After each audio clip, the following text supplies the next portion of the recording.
தற்போதைய செய்தி, வாக்குச்சாவடி அலுவலர்களாக செயல்பட கூடுதலாக புதிய துறைகள் சேர்க்கப்படும் என்று தேர்தல் ஆணையம் தெரிவித்திருக்கிறது.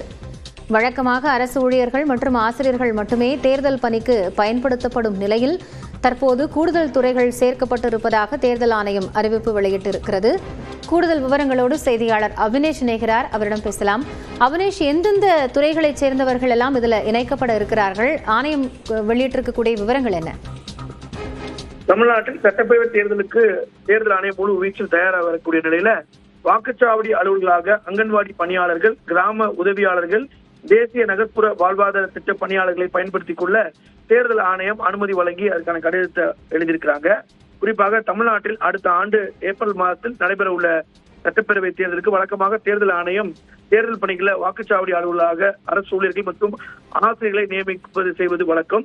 இந்த நிலையில் தமிழக தலைமை தேர்தல் அதிகாரி அர்ச்சனா பட்நாயக் அனுப்பியிருக்கக்கூடிய சுற்றறிக்கையில் வாக்குச்சாவடி அலுவலராக மத்திய மாநில அரசு ஊழியர்கள் மற்றும் ஆசிரியர்கள் ஆகியோரை நியமனம் செய்து உத்தரவு பிறப்பிக்கப்பட்டுள்ளதாகவும், அவர்கள் அந்த பணிக்கு வர இயலாத நிலை ஏற்பட்டால், அதாவது ஆப்சென்ட் ஏற்பட்டால், வாக்குச்சாவடி அலுவலர்களாக தேர்தல் பணியில் அங்கன்வாடி பணியாளர்கள், கிராம உதவியாளர்கள், தேசிய நகர்ப்புற வாழ்வாதார திட்ட பணியாளர்கள் பயன்படுத்திக் கொள்ள தேர்தல் ஆணையம் அனுமதி வழங்கியுள்ளதாக தலைமை தேர்தல் அதிகாரி அர்ச்சனா பட்நாயக் அந்த சர்க்குலர்ல எழுதியிருக்கிறார். அது அனைத்து மாவட்ட தேர்தல் அதிகாரிகளுக்கும் இந்த சுற்றறிக்கை என்பது அனுப்பப்பட்டுள்ளது. காயத்ரி, நன்றி அவினேஷ், விவரங்களை இணைந்து வழங்கியமைக்காக.